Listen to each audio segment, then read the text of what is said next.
You know, I've been telling you for the last few nights that my spider senses are tingling. Something's going on with China. Something just doesn't feel right to me. They're taking a run now at becoming a superpower. They're working with Brazil to stop using the dollar. They're divesting from the U.S. economy slowly but surely. You know what? Here's what it is. They're doing all the things that I would do if I were rooted in common sense and that was my business or my home. China was my home, and these were the other investments, and I had been investing in the United States. I would do what they're doing right now, slowly but surely. Just kind of distance yourself just a little bit. Now, 5% of their exports are linked to this country. 5%. And actually, they're showing much less interest in America and European retailers and car companies in general than they did even just in the last year. Instead, they're looking to undeveloped countries like Latin America, Africa. They're spending billions of dollars on natural resources like gold and oil. Wait a minute, I thought we just learned that they were backing the electric car. Why the sudden interest in oil with everybody? Seems like a lot of their flexibility comes from savings. They hang on to almost half of the money that comes into their economy while America saves 8%.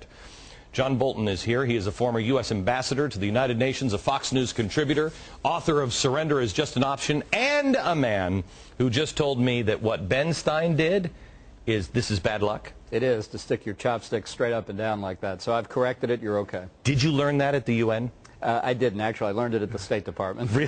Really? Do they brief you on stuff like, don't Absolutely. ever do that? Okay. That's critical. Okay. Tell me about China. We have several things going on. Australia is starting to up their military budgets. They're worried about China. We have one of our Pacific commanders saying that, gosh, it looks like they're starting to war game against us. What's happening?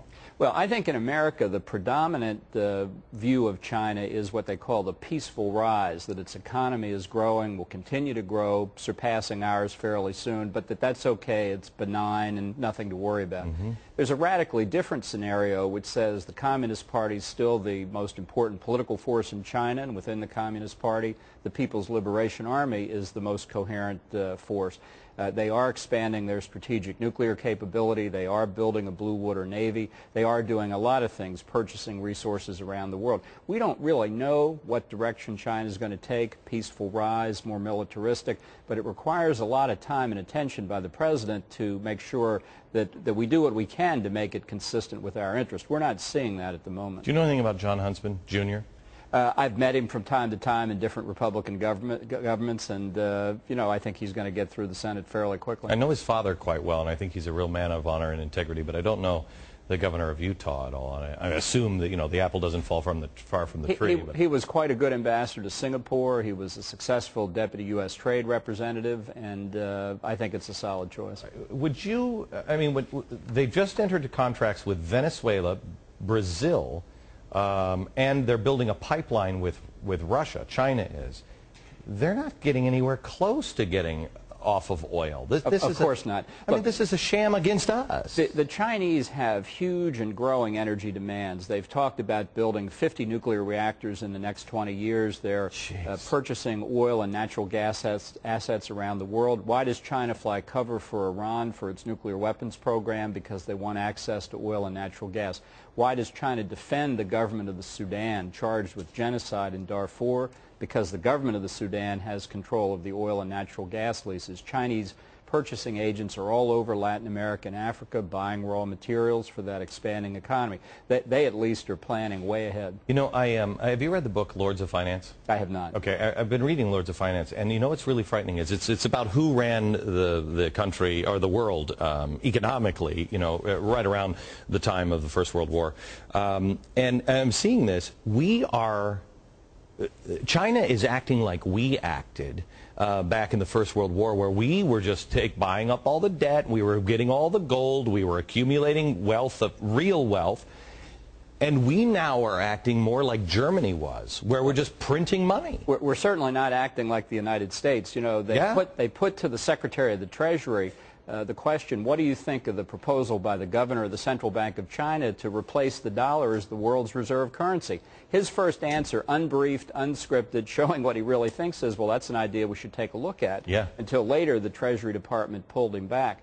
I think the real danger, though, is the president's long-range budget.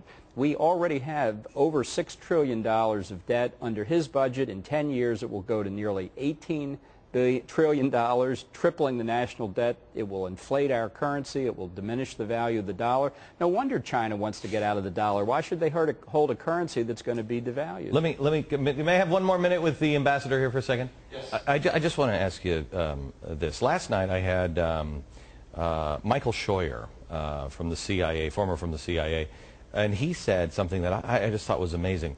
He said, what is our strategic interest in Israel? Why should we lift a finger to help Israel? How would you answer that?